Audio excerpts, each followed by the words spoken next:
Welcome back. तो last video में हमने देखा F-05 ये ट्रांजैक्शन कोड, जिसके थ्रू हमने एक ट्रांजैक्शन को पोस्ट किया। एक ट्रांजैक्शन जो कि फॉरेन करेंसी से रिलेटेड थी, यूएसडी डॉलर्स $5000 में हमने एक एंट्री की थी। पहले मैं उस एंट्री को एक्सेस कर लेता हूँ ताकि आगे इसकी फर्दर डिस्कशन की जा सके। तो उसके लिए जो है मैं ट्रांजैक्शन कोड यूज करूंगा FP03। तो यहाँ पे उस डॉक्यूमेंट को डाल देते हैं। सॉरी, दिस इज 0,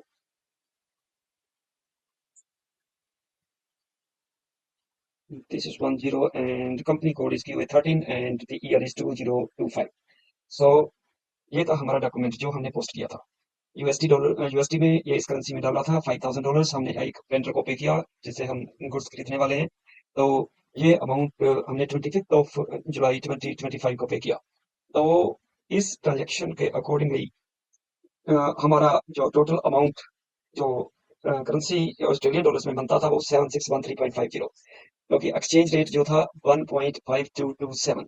तो अब कल क्वेश्चन ये था कि इस ट्रांजैक्शन में F-05 और F-02 में कोई डिफरेंस तो दिखाई दे नहीं रहा, तो फिर ये इस ट्रांजैक्शन को F-05 के थ्रू ही क्यों पोस्ट किया गया।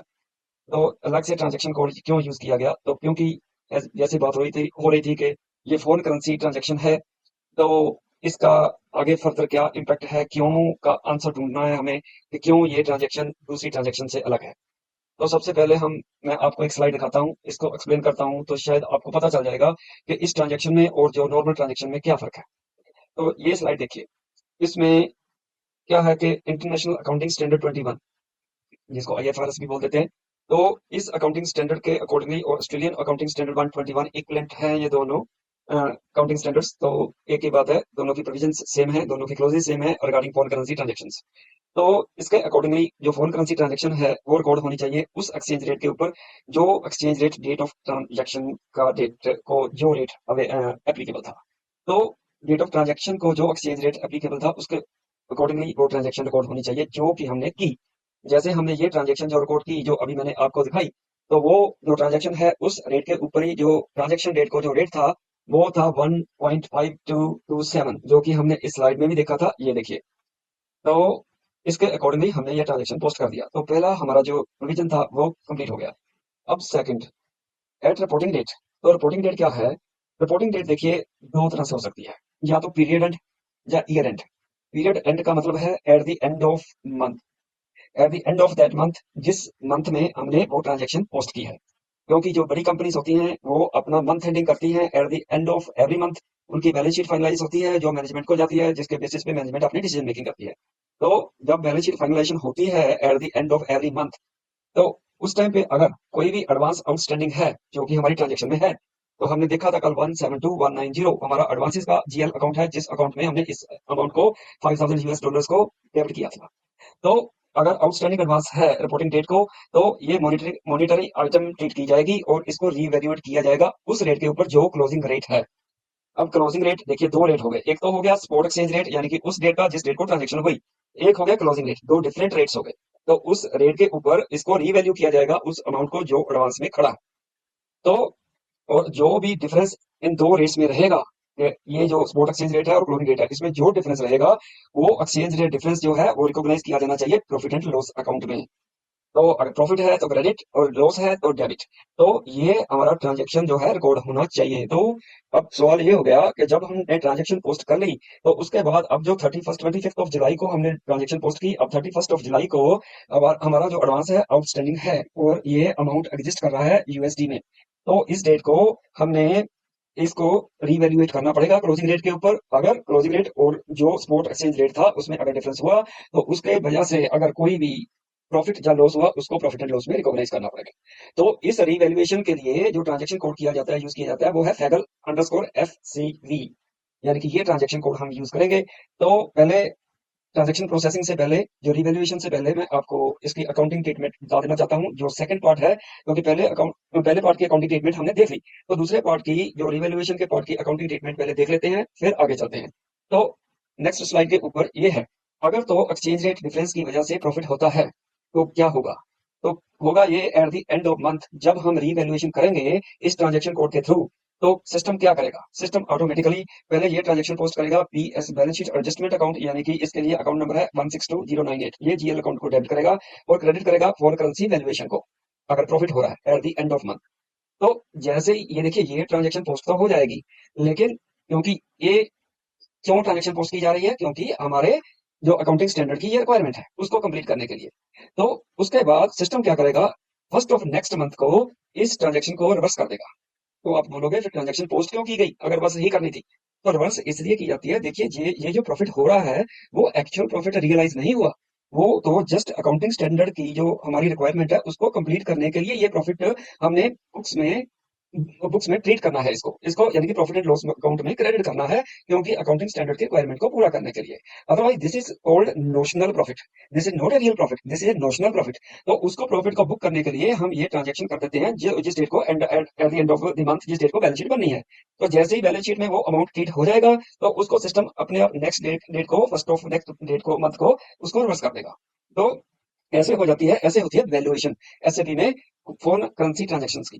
तो अगर इन केस लॉस हो गया तो लॉस को ट्रीट भी कैसे किया जाएगा, फॉरेन करेंसी वैल्यूएशन डेबिट कर दिया जाएगा, जीएल अकाउंट 230010 और balance sheet adjustment account same रहेगा, उसको 162098।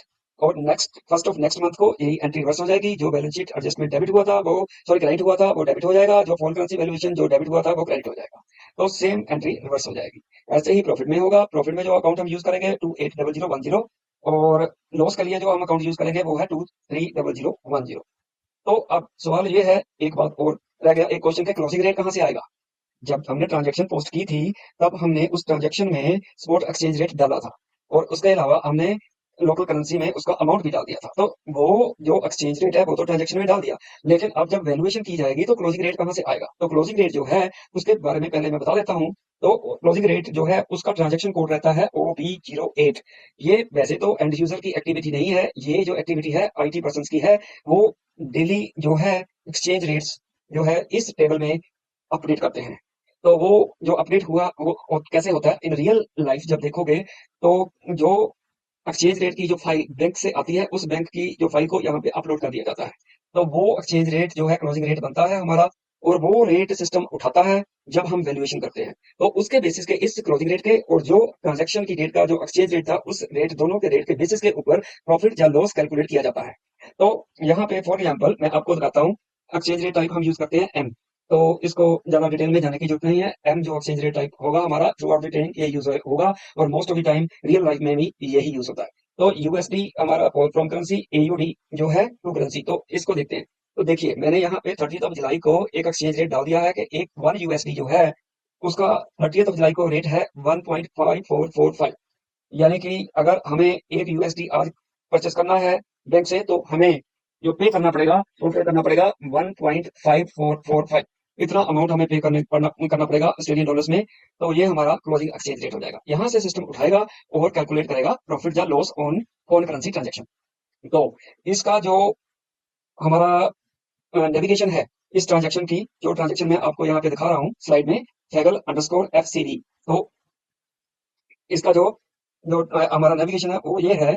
यहाँ पे हम जब डॉक्यूमेंट एंट्री में जाते हैं, डॉक्यूमेंट एंट्री में सॉरी इसमें नहीं, पीरियोडिक प्रोसेसिंग में जाएंगे। पीरियोडिक प्रोसेसिंग में जाकर यहाँ पे क्लोजिंग, क्लोजिंग के ऊपर वैल्यूएट, वैल्यूएट के बाद यहाँ पे ये ट्रांजेक्शन देखिए, यहाँ पे होगा एक ये वाला transaction Haggle_FCD foreign currency valuation. तो ये है हमारा वो जो इंटरफेस जहाँ पे हम करेंसी की वैल्यूएशन करते हैं। तो यहाँ पे डिफरेंट टाइप ऑफ ट्रांजेक्शन्स की वैल्यूएशन होती है। तो जैसे ओपन आइटम सब लेजर, यानी कि जो वेंडर्स और कस्टमर्स का जो फॉरेन करेंसी में ट्रांजेक्शन हुआ है, अगर उसका कोई ओपन आइटम पड़ा है जिसको जो कि अभी क्लियर नहीं हुआ, अगर at the end of the period जिस पीरियड को हम क्लोज करने जा रहे हैं, जिस पीरियड एंडिंग की हमारी बैलेंस शीट बनने जा रही है, उसके ओपन आइटम्स अगर पड़ी है तो उसकी valuation. Open item general ledger account जिसकी हम वैल्यूएशन करने वाले हैं, क्योंकि जो कल हम 172,190 अकाउंट में हमने जो अपनी ट्रांजेक्शन पोस्ट की थी वो एज ए ओपन आइटम उस अकाउंट में पड़ी है। अभी मैं आपको वो दिखाता हूँ। तो जीएल अकाउंट बैलेंस, अगर टोटल पूरे अकाउंट का ही जो बैलेंस है अगर वो फॉरेन करेंसी में है तो उसको अगर वैल्यूएशन करना है तो ये कर सकते हैं। ये भी हम आगे आने वाली वीडियोस में इसको भी देखेंगे।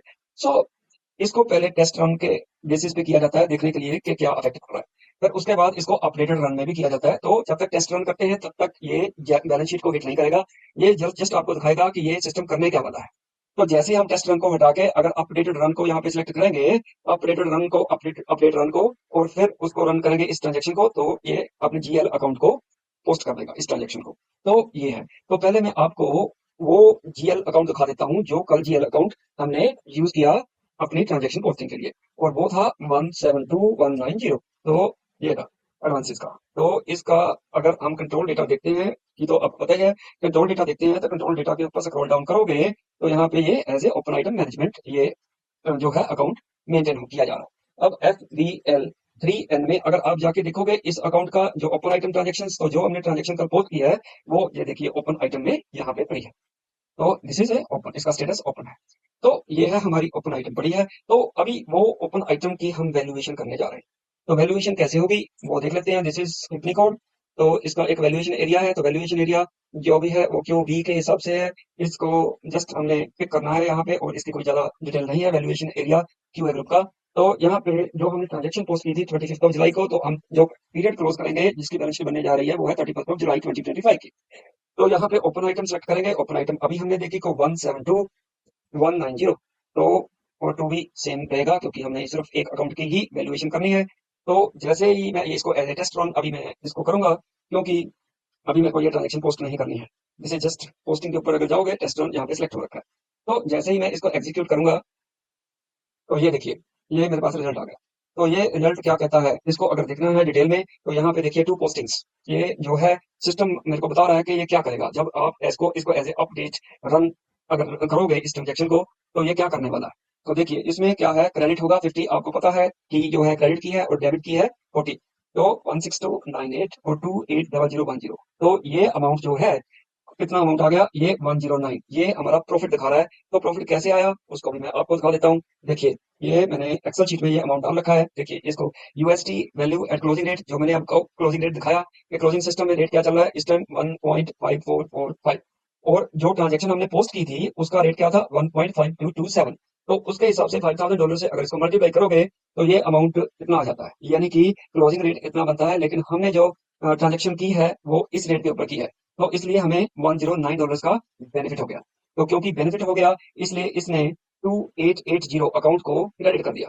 देखिए 288010 को, सॉरी, तो इस अकाउंट को क्रेडिट कर दिया और डेबिट कर दिया बैलेंस शीट एडजस्टमेंट अकाउंट को। और फिर क्या होगा, अगर 31 जुलाई को ये पोस्टिंग करेगा ये, और 1 अगस्त को ये इस एंट्री को रिवर्स कर देगा। यानी कि जब ये जो 280010 डेबिट हुआ है, तो फर्स्ट को ये सॉरी क्रेडिट हुआ वो डेबिट हो जाएगा, और जो डेबिट हुआ वो क्रेडिट हो जाएगा।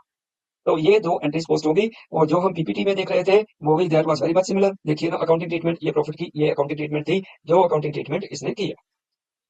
तो ये है वैल्यूएशन। तो ये है फॉरेन करेंसी ट्रांजैक्शन और सिंपल ट्रांजैक्शन में डिफरेंस।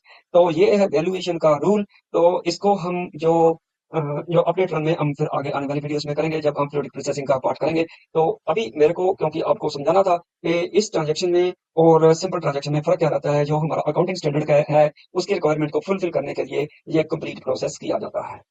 तो that's all for the day. Thanks very much.